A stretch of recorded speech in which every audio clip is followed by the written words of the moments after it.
एक बार की बात है, कासगंज नामक गांव में सेठ करोड़ीमल नाम का एक सेठ रहा करता था। सेठ करोड़ीमल बहुत ही लालची था। उसका एक पुत्र था जिसका नाम सेठी था। सेठी स्वभाव में बहुत चालाक और बेईमान किस्म का बच्चा था। दूसरी तरफ उसी गांव में राजू नाम का लड़का था जो कि सेठी की कक्षा में पढ़ता था, लेकिन वो सेठी के बिल्कुल विपरीत था। एक दिन स्कूल में, ओए राजू, तुमने हॉलिडे का सारा टास्क बना लिया क्या? अब हाँ, वो तो मैंने 2 सप्ताह में ही सारा होमवर्क कंप्लीट कर लिया था। तुमने कंप्लीट नहीं किया है क्या? और नहीं यार, और बुआ के घर चला गया था यार। 3 दिन बाद कमलेश सर की क्लास है। अगर होमवर्क कंप्लीट नहीं रहा तो सर मुझे पनिशमेंट देंगे। मुझे बचा लो प्लीज। लेकिन बुआ के यहाँ तो तुम 1 सप्ताह के लिए ही गए थे, बाकी के 1 महीना तुम्हारे पास टाइम था, उसमें क्यों नहीं होमवर्क किया? अरे छोड़ना यार, तू अपनी नोटबुक दे दे, कॉपी करके तीसरे दिन तुम्हें लौटा दूंगा। दोस्त के लिए तू इतना भी नहीं कर सकता क्या? ठीक है दोस्त, लेकिन तू मेरी नोटबुक टाइम पर लौटा देना प्लीज। ये भी कोई कहने की बात है भाई। तीसरे दिन कमलेश सर का क्लास रहता है। क्लास में सेठी हाथ की उंगली में पट्टी बांधकर आता है। हाँ तो बच्चों, काफी लंबी छुट्टी के बाद हम लोग मिले हैं। आप सभी ने होमवर्क कंप्लीट कर ही लिया होगा। सभी अपनी होमवर्क की नोटबुक लाकर मेरे टेबल पर रख दो। सेठी मेरी कॉपी तो मुझे, होमवर्क की कॉपी सर के टेबल पर रखनी है। मैंने तो तुम्हारी कॉपी सर के टेबल पर रख दी है, अब भाई का इतना भी काम नहीं कर सकता क्या? अरे राजू, तुमने होमवर्क की कॉपी नहीं जमा की? सर टेबल पर ही रखी हुई है। यहाँ पर तो नहीं है। आज तो सेठी की भी कॉपी मेरे पास है। लेकिन वो तो मेरी कॉपी है। क्यों सेठी? अब मैं क्या ही कह सकता हूँ तुम्हारी कॉपी के बारे में। जब मैं टास्क बना रहा था तो मैंने तुमसे कहा था कि टास्क बना लो, लेकिन तुम बराबर यही कहते थे कि अभी बहुत दिन है। क्यों झूठ बोल रहे हो? सर उस कॉपी में देखिए, मेरी हैंडराइटिंग है। राजू सही कह रहा है सर, मेरी कॉपी में राजू की ही हैंडराइटिंग है। मेरी तो उंगली कट गई थी, तो राजू से रिक्वेस्ट की थी कि मैं बता रहा हूँ, तू बस लिख दे। कमलेश सर राजू को होमवर्क ना करने के बदले सारा दिन क्लास में खड़े रहने की सजा दे देते हैं। सेठी तुमने ऐसा क्यों किया? थोड़े से झूठ से अगर तुम्हारी जान बच रही है तो झूठ बोलने में कोई हर्ज नहीं है। सेठी लोगों को परेशान करता रहता था। इसी तरह 10 साल बीत जाने के बाद सेठी शहर में एक बहुत बड़ा रेस्टोरेंट बनाता है, और वहीं अच्छे नंबर और अच्छी डिग्री होने के बावजूद राजू गरीब बेरोजगारी का जीवन जी रहा था। सरिता, आज मुन्नी सुबह से क्यों रो रही है? आज घर में कुछ नहीं है, मुन्नी दूध के लिए रो रही है। ठीक है, कुछ देखता हूँ। राजू सभी जानने वालों से पैसा मांगता है, लेकिन कोई भी नहीं देता। थक हार कर वह सरिता का मंगलसूत्र गिरवी रखकर खाने के लिए कुछ सामान लेकर आता है, और बचे कुचे पैसों से अंत में वह एक चाय की दुकान खोल लेता है। एक दिन सेठी उसकी दुकान के सामने से गुजरता है। अरे क्या यार, तुम चाय बेचोगे? हम लोग एक ही स्कूल में पढ़े हैं, सब क्या कहेंगे भाई? झूठ, फरेब, बेईमानी, मक्कारी की हलवा पूरी से कहीं अच्छा ईमानदारी से चाय बेचकर, सूखी रोटी खाकर चैन की नींद सोना कहीं अच्छा है। हाँ तो भाई ठीक है, फिर रहो झोपड़ी में रूखी सूखी खाकर, और क्या। मुझे देखो, मेरे पास आज बंगला है, गाड़ी है, बैंक बैलेंस है, सब है। धीरे धीरे राजू की चाय की गुमटी बड़ी होकर कॉफी हाउस रेस्टोरेंट में बदल जाती है। उसका टेस्टी चाय, कड़ी मेहनत, मधुर व्यवहार और ईमानदारी के कारण हमेशा कॉफी हाउस फुल रहा करती थी। उधर सेठी का दोस्त चंदन, जो शहर का सबसे बड़ा सेठ हरीलाल का बेटा था, एक दिन सेठी के रेस्टोरेंट में खाना खा रहा था। रेस्टोरेंट में तो बहुत अच्छा खाना बनाया तूने। मेरे पास एक आइडिया है, पहाड़ी के ऊपर 5 स्टार रेस्टोरेंट खोलने का। 20 लाख रुपए के प्रोजेक्ट में 5 लाख का इंतजाम हो गया है। आइडिया तो बहुत अच्छा है, 15 लाख मैं लगाऊंगा। प्रॉफिट कितना मिलेगा मुझे? तो मेरा दोस्त है इसलिए 25% प्रॉफिट में मिलेगा। ठीक है, कल मैं तुम्हें कैश 15 लाख दे दूंगा, कागज तुम बनवा लो। क्या यार, जब दोस्त के साथ कागज पर डील करनी पड़े तो फिर दोस्ती कैसी? भाई अगर तुझे मुझ पर शक है तो प्लीज मुझे नहीं चाहिए तेरा पैसा।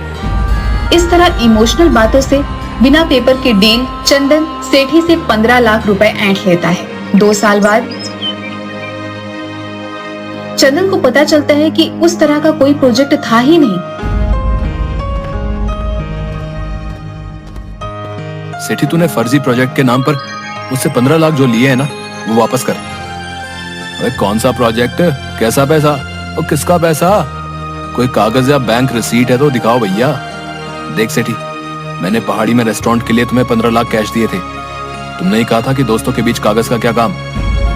इस तरह कागज के अभाव में चंदन सेठी से 15 लाख रुपए हड़प लेता है।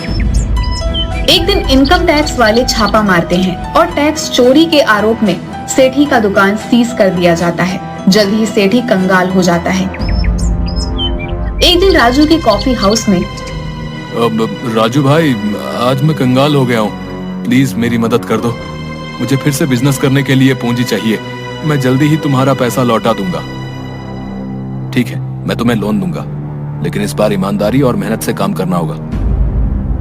राजू से पैसा लेकर सेठी उसी के कॉफी हाउस के सामने अपना कॉफी हाउस भी खोल देता है। सेठी राजू के कैफे को कॉम्पिटिटर मानकर उसके कैफे को तरह तरह से बदनाम करने की कोशिश करने लगता है।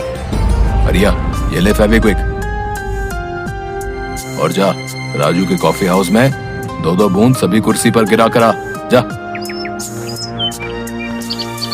जैसे ही राजू का कॉफी हाउस ओपन होता है, लोगों की भीड़ लग जाती है। मौका देकर हरिया सभी की कुर्सी पर फेविक्विक डालकर आ जाता है। हाँ मालिक, जैसा आपने कहा था वैसा ही करके आया हूँ। शाबाश, अब आएगा मजा। बहुत ईमानदारी और मेहनत का पाठ पढ़ाता है। अब देखता हूँ तेरा कॉफी हाउस कैसे चलता है। हाँ। उधर फेविक्विक लगी हुई कुर्सी पर बैठने से सभी कस्टमर का पैंट चिपक जाता है। उठते समय उनके पैंट फट जाते हैं। पूरे कॉफी हाउस में हंगामा खड़ा हो जाता है। राजू को कुछ भी समझ नहीं आता कि यह सब कैसे हुआ, लेकिन तुरंत ही वह अपने बुद्धि विवेक से काम लेता हुआ अनाउंस करता है कि प्लीज शांति बनाए रखें। पता नहीं ये किसकी हरकत है, लेकिन राजू कॉफी हाउस आप सभी कस्टमर्स को माफी के तौर पर एक नई जीन्स आधे घंटे के अंदर आपको प्रोवाइड करवा रही है। हमारी ओर से हुई असुविधा के लिए आपसे क्षमा चाहते हैं। अरे क्या हुआ राजू, तुम्हारी दुकान पर हो रहे हंगामे को सुनकर मैं दौड़ा हुआ आया। देखो ना दोस्त, किसी ने कॉफी हाउस की कुर्सी में फेविक्विक लगा दिया है। भाई, तुम्हारे कस्टमर तो बहुत सीधे हैं जो एक जीन्स पर मान गए। मैं होता तो तुम पर कंज्यूमर कोर्ट में केस कर देता। डियर कस्टमर, आपकी जीन्स आ गई है। आप लोग अपने अपने साइज के अनुसार जीन्स लेकर पहन लें। एक बार फिर सेठी की चाल फेल हो जाती है, लेकिन सेठी अपनी हरकतों से बाज नहीं आता। एक दिन सेठी अपने दोस्त जीवा की मदद से एक प्लान बनाता है। भाई जीवा, मैं चाहता हूँ कि मेरे सामने वाला कॉफी हाउस किसी तरह मेरा हो जाए, लेकिन हर बार मेरी तरकीब राजू फेल कर देता है। कोई बात नहीं गुरु, इस बार जीवा का प्लान है जो कभी फेल नहीं हो सकता। ऐसा क्या सोचा है तुमने कि वो प्लान फेल नहीं हो सकता? प्लान ऐसा है कि हम लोग किसी तरह उसके चाय के दूध में चूहे मारने की दवा मिला देंगे। फिर एक बार अगर कॉफी हाउस बदनाम हो गया तो फिर हमारी दुकान चल पड़ेगी। देख भाई, ये काम हरिया ही कर सकता है। पिछली बार इसी ने फेविक्विक चिपकाई थी। ना मालिक, ये काम हमसे नहीं होगा। चूहे मारने वाला जहर से अगर आदमी को कुछ हो गया तो पाप मेरे ऊपर ही आएगा। अरे हरिया, इसी इमोशन के कारण तुम लोग गरीब के गरीब ही रह जाते हो। कोई बात नहीं, ये काम हम दोनों करेंगे, वो भी आज ही रात। दोनों रात 12 बजे के अंधेरे में चूहे मारने की दवा को लेकर कॉफी हाउस में पीछे वाले रास्ते से घुसते हैं। अबे जीवा, ठीक से चल, मुझसे बार बार क्यों टकरा रहा है? ऐसी अंधेरे में कुछ दिखाई नहीं दे रहा। मैं तो ठीक से ही चल लिया हूँ, लेकिन ससुर ये जमीन ही ऊपर नीचे, अंधेरे में पता ही नहीं चल लिया है। तभी जीवा के पैर के नीचे एक छुछुंदर आ जाता है और अनबैलेंस होकर सेठी के ऊपर गिर जाता है। सारे चूहे मारने वाली दवा सेठी और जीवा के चेहरे पर गिर जाती है। थू थू थू। अबे जीवा, तुम्हें कितनी बार कहा कि ठीक से चल, आखिर तूने मुझे गिरा ही दिया। अब ये पाउडर क्या है रे? थू, थू, थू, थू। ये चूहे मारने वाली दवा मेरे चेहरे पर गिर गई। चलो भागो यहाँ से, भागो यहाँ से। थू थू थू थू। भाई, मुझे कुछ दिखाई नहीं दे रहा है, मेरी आंखों में शायद ये दवा चली गई है। साला छछुंदर सारा खेल बिगाड़ गया। मार डाला रे। अब मेरे हाथों पर क्यों चढ़ा है तू? ये मेरा हाथ है, छछुंदर नहीं, जो बार बार लातों से मारे जा रहा है। मुझे क्या पता यार, मुझे तो कुछ दिखाई नहीं दे रहा है कि ससुरा छछुंदर कहाँ है और तेरा हाथ कहाँ है। दोनों किसी तरह गिरते पड़ते वापस दुकान में आ जाते हैं, जहाँ पर आते ही सेठी उल्टी करने लगता है। इधर जीवा की आंख लाल हो जाती है। 2-3 दिन के बाद जीवा, आज हमें सावधानी पूर्वक रात में काम करना होगा। हाँ यार दोस्त, आज रात ही हम दोनों सारा काम कर लेंगे। कल के बाद अपना काम खत्म, फिर हमारी चाय की दुकान ही इस एरिया में चलेगी। हाँ, हम दुगनी कीमत पर चाय बेचेंगे। राजू के सारे कस्टमर हमारे होंगे।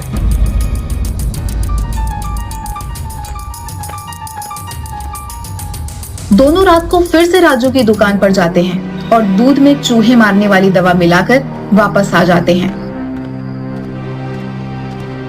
कालू, जल्दी से सारा टेबल कुर्सी साफ कर दे।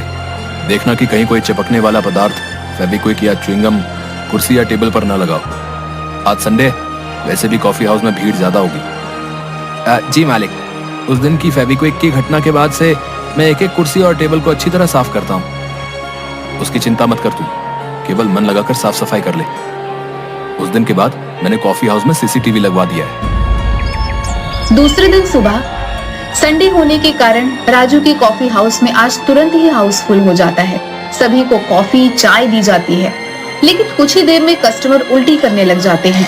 पूरे कॉफी हाउस में हाहाकार मच जाता है। मालिक, सभी कस्टमर उल्टी कर रहे हैं। कुछ तो गड़बड़ है चाय में, सीसीटीवी फुटेज देखनी होगी।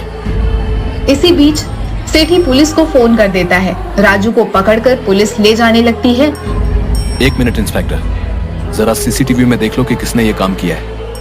तब इस सीसीटीवी फुटेज से पता चलता है कि सेठी और जीवा दोनों ने रात में आकर यहाँ पर कुछ मिलाया था।